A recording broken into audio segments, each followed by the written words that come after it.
द्वापर युग में चंद्र विजय नाम का एक राजा था। उसकी पत्नी इंद्रमती बहुत ही धार्मिक प्रवृत्ति की औरत थी। संत महात्माओं का बहुत आदर किया करती थी। उसने एक गुरुदेव भी बना रखा था। उनके गुरुदेव ने बताया था कि बेटी साधु संतों की सेवा करनी चाहिए। संतों को भोजन खिलाने से बहुत लाभ होता है। एकादशी का व्रत, मंत्र के जाप आदि साधना करने से भगवान की प्राप्ति होती है। तू ऐसे ही साधु संतों की सेवा करती रहेगी तो आगे आने वाले जन्मों में भी तू ऐसे ही रानी बनती रहेगी। रानी ने सोचा कि प्रतिदिन एक संत को भोजन अवश्य खिलाया करूंगी। उसने यह प्रतिज्ञा मन में ठान ली कि मैं खाना बाद में खाया करूंगी, पहले संत को खिलाया करूंगी। इससे मुझे याद बनी रहेगी, कहीं मुझे भूल ना पड़ जाए। रानी प्रतिदिन पहले एक संत को भोजन खिलाती, फिर स्वयं खाती। वर्षों तक ये क्रम चलता रहा। एक समय हरिद्वार में कुंभ के मेले का संयोग हुआ। जितने भी त्रिगुण माया के उपासक संत थे, सभी गंगा में स्नान के लिए, परभी लेने के लिए प्रस्थान कर गए। इस कारण से कई दिन रानी को भोजन कराने के लिए कोई संत नहीं मिला। रानी इंद्रमती ने स्वयं भी भोजन नहीं किया। चौथे दिन अपनी बांदी से कहा, बांदी देख ले कोई संत मिल जाए तो, नहीं तो आज तेरी मालकिन जीवित नहीं रहेगी। चाहे मेरे प्राण निकल जाएं परंतु मैं खाना नहीं खाऊंगी। गोता मारो स्वर्ग में और जा बैठो पाताले। कह कबीर ढूंढता फिरूं अपने हीरे माणिक लाल। वह दीन दयाल कबीर परमेश्वर अपने पूर्व वाले भक्त को शरण में लेने के लिए न जाने क्या कारण बना देता है। बांदी ने ऊपर अटारी पर चढ़कर देखा कि सामने से सफेद कपड़े पहने एक संत आ रहा था। द्वापर युग में परमेश्वर कबीर करुणामय नाम से आए थे। बांदी नीचे आई और रानी से कहा, मालकिन, एक संत आ रहा है सफेद वस्त्र में, जल्दी उन्हें आदर से बुलाओ। बांदी महल से बाहर गई तथा प्रार्थना की, साहिब, आपको हमारी रानी ने याद किया है। रानी ने मुझे क्यों बुलाया है? मेरा और उसका क्या संबंध? महाराज, हमारी रानी कई दिनों से भूखी है, संत को भोजन कराना चाहती है। रानी को आवश्यकता पड़े तो यहाँ आ जाए, मैं यहाँ खड़ा हूँ। तू बांदी और वह रानी। मैं वहां जाऊं और यदि वो कह दे कि तुझे किसने बुलाया था, या उसका राजा ही कुछ कह दे, बेटी संतों का अनादर बहुत पापदायक होता है। बांदी फिर वापस आई और रानी से सब वार्ता कह सुनाई। तब रानी ने कहा कि बांदी, मेरा हाथ पकड़ और चल। जाते ही रानी ने दंडवत प्रणाम करके प्रार्थना की, परवरदिगार, चाहती तो ये हूँ कि आपको कंधे पर बैठा लूं। बेटी, मैं यही देखना चाहता था कि तेरे में कोई श्रद्धा भी है या वैसे ही भूखी मर रही है। रानी ने अपने हाथों खाना बनाया।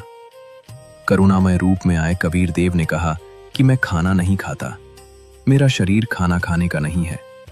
तो रानी ने कहा कि मैं भी खाना नहीं खाऊंगी। करुणामय साहिब जी ने कहा कि ठीक है बेटी, लाओ खाना खाते हैं। करुणामय साहिब ने खाना खा लिया। बेटी, ये जो साधना तू कर रही है, ये तुझे किसने बताई है? हे भगवान, मेरे गुरुदेव ने आदेश दिया है कि विष्णु महेश की पूजा, एकादशी का व्रत, देवी पूजा, मंदिर में जाना, संतों की सेवा करना। बेटी, जो साधना तेरे गुरुदेव ने दी है, उससे साधना से तुम जन्म और मृत्यु तथा 84 लाख योनियों के कष्ट से मुक्ति प्रदान नहीं कर सकती। महाराज जी, जितने भी संत हैं, अपनी अपनी प्रभुता आप ही बनाने आते हैं। मेरे गुरुदेव के बारे में कुछ न कहो, मैं चाहे मुक्त हूं या न हूं। करुणामय साहिब ने सोचा कि इस भोले जीव को कैसे समझाएं। इन्होंने जो पूंछ पकड़ ली उसको छोड़ नहीं सकते, मर सकते हैं।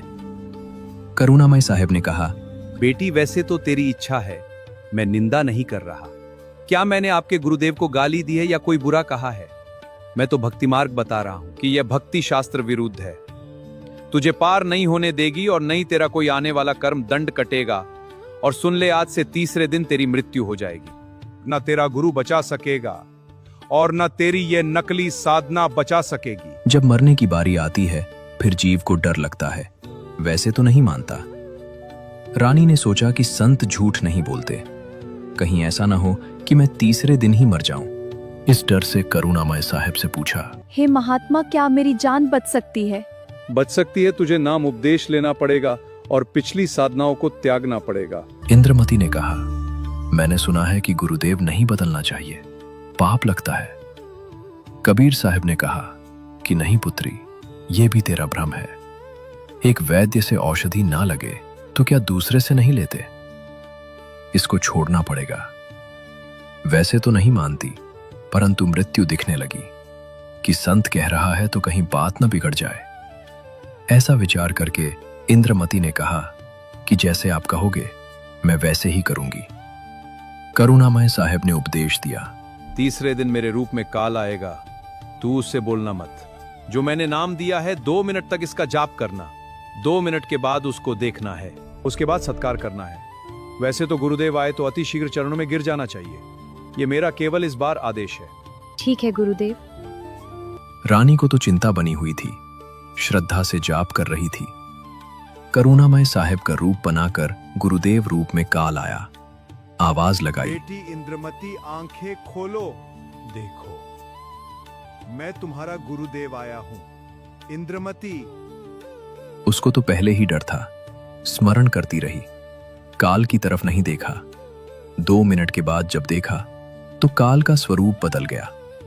काल का ज्यों का त्यों चेहरा दिखाई देने लगा। करुणामय साहब का स्वरूप नहीं रहा।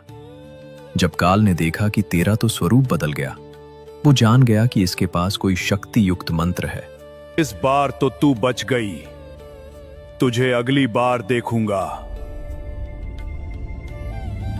रानी बहुत खुश हुई, फूली नहीं समाई। कभी अपनी बांदियों को कहने लगी, तुम्हें पता है आज मेरी मृत्यु होनी थी। आज मुझे काल लेने के लिए आया था, लेकिन मेरे गुरुदेव की दया से मैं बच गई। राजा के पास गई तथा कहा कि आज मेरी मृत्यु होनी थी, मेरे गुरुदेव ने रक्षा कर दी, मुझे लेने के लिए काल आया था। राजा ने कहा कि तू ऐसे ही ड्रामे करती रहती है, काल आता तो क्या तुझे छोड़ जाता? ये संत वैसे बहका देते हैं, अब इस बात को वो कैसे माने? खुशी खुशी में रानी लेट गई। कुछ देर के बाद सर्प बनकर काल फिर आया और रानी को डस लिया। ज्यों ही सर्प ने डसा, रानी को पता चल गया। रानी जोर से चिल्लाई, डंस लिया।